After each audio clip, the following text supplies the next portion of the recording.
क्या आप खांसी से परेशान हैं? जटामांसी एक प्राकृतिक जड़ी बूटी है। यह खांसी से राहत दिलाने में मदद करती है। इतना ही नहीं, यह इम्यून सिस्टम को भी मजबूत बनाती है। जटामांसी का उपयोग करना बेहद आसान है। बस एक चम्मच जटामांसी पाउडर को एक कप गर्म पानी में मिलाएं।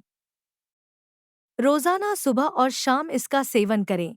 जटामांसी का शरबत बनाकर पिलाने से कफ संबंधी रोगों से राहत मिलती है। आप देखेंगे, खांसी धीरे धीरे कम हो जाएगी।